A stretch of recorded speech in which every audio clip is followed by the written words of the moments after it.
All right, in this Q&A, I wanted to talk to you a bit about scripts again. How to talk to a seller when they say to you, well, I don't want to do a longer term. The longest I can go is a year or two. Now, before I give you a couple lines that you could use literally today on the phone, you can, I want to make sure that I just kind of give you some context, because when you're talking to a seller, it's super important. It's not important. It's critical for you to understand their motivation. Because if you know their motivation, like I have to be at a job reload by this time, or I have to be, if I don't sell my home, this is going to happen. I can't afford 2 mortgages. Like, you need to know why they're selling, where they're going, by when, and what if it doesn't happen. Where you're going, by when, and what if it doesn't happen. That tells you their whole story, okay? So with that as some context, I wrote down some notes here because I kept having a few associates send me critique calls to critique. We do that for our associates. And we listen to them live and we type notes on, here, try this next time. You should have said this, or you should have asked this. And a couple times last week, it came up that a seller wanted 24 months or 12, but a couple of them were 24.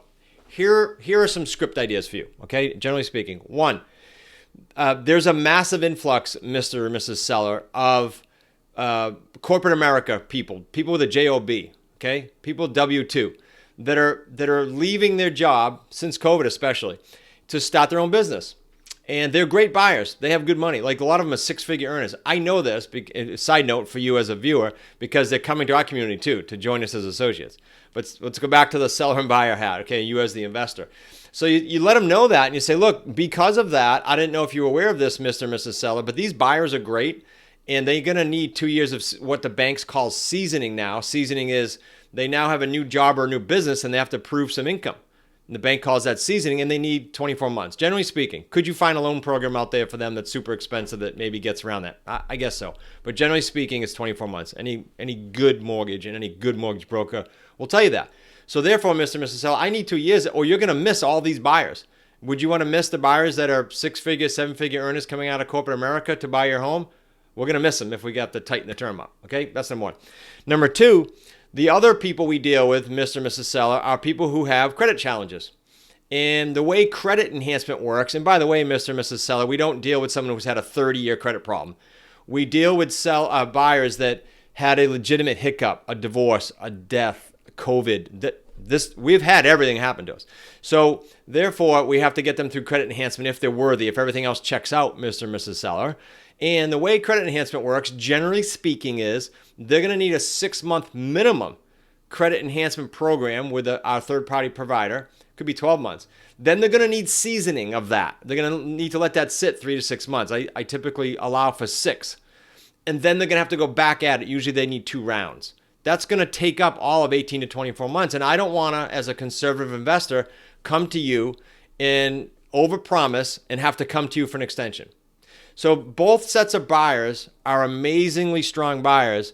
And if we go to 12 or 24 months, we just get rid of them. We're looking for a needle in a haystack. Now, if you're not in a hurry and you don't mind waiting 6 months, 4 months, whatever it might take, I'll look for a buyer. But I can't guarantee you I'm going to start these payments anytime soon because you just took all the buyers off the table. So those are some scripts. Now, I would say to the seller one more thing. Look, we've had buyers call us at month 11. Hey, guess what? Good news. I got a loan. Month 18. But we've also had them at 36 and 48. So I'm going to be able to open up my buyer pool bigger, Mr. and Mrs. Seller. And for you as the investor, it's important for you to know that, especially if you're new, you're going to make this agreement contingent upon a buyer anyway. That's why you're talking like this to them. If it was you doing a definitive date, it's even more important. But you're going to say, look, I'm going to go out and bring it to market, and I'm going to find that buyer. But I just opened up my whole database by you allowing the term, which is pretty standard for us, 36 or 48 months. Okay. Now, there's some other scripts around terms and capital gains and other things, but I just want to make sure you understood the tight terms. There's some ammo for you. Okay. Enjoy. Now, I said earlier, we help critique calls from our associates.